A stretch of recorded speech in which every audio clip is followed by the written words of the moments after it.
اب دیکھیے کہ اب پریکٹیکلی ہم آتے ہیں مسئلے کے اوپر. آئی ہوپ میں اس سے زیادہ میں کہہ نہیں سکتا. میرے لیے ممکن نہیں ہے کہ میں اپنے احساسات کو جیسے کہ میرے ہیں آپ تک منتقل کر دوں. اور میں جانتا ہوں ایسے لوگوں کو جو 30 برس سے مجھے سن رہے ہیں اور یہ ساری باتیں سن رہے ہیں اور 10 سے بس نہیں ہوتے. زمیں جنبت نہ جنبت گل محمد، ان کا وہی کانسیپٹ ہے. اس لیے کہ یہ کانسیپٹ 1400 برس میں جا کر مکمل پختہ. 30 برس تھے خلافت راشدہ کے، اس کے بعد ڈاؤن فال، کانسیپٹ سٹارٹڈ چینجنگ. دین مذہب بنتا چلا گیا، سارا ایمفیسس نماز روزے حج عبادت پر ہو گیا، دین کا تصور ہی ختم. اور پھر ہم میں سے جو لوگ غلام رہے وہ تو اتنے خوگر ہو گئے کہ ملا کو جو ہے ہند میں سجدے کی اجازت ناداں یہ سمجھتا ہے کہ اسلام ہے آزاد. بہت بڑے عالم دین نے کہا تھا یہ کہ ہمیں کوئی ایسا کام نہیں کرنا چاہیے جو ہمارے حکمرانوں کو، انگریزوں کو پریشانی کا موجب بن جائے، اس لیے کہ انہوں نے ہمیں مذہبی آزادی دی ہوئی ہے.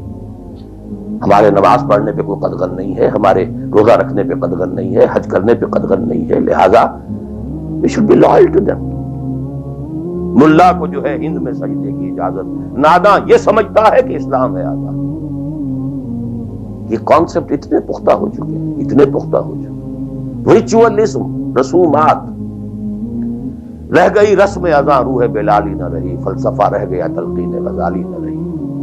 نماز و روزہ و قربانی و حج یہ سب باقی ہیں، تو باقی نہیں.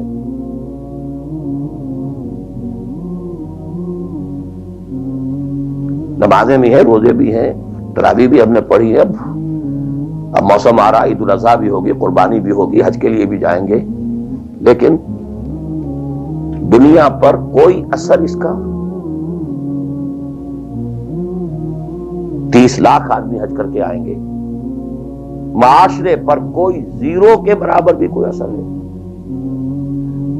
جو خود کا جا کر کے آتے ہیں ان پر کوئی اثر ہوتا ہے؟ جیسے گئے ویسے آئے.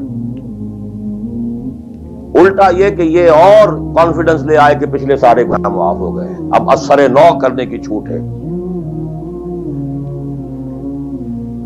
This is what is happening. اور میں اپنا 33 سال کا تجربہ آپ کو بتا رہا ہوں.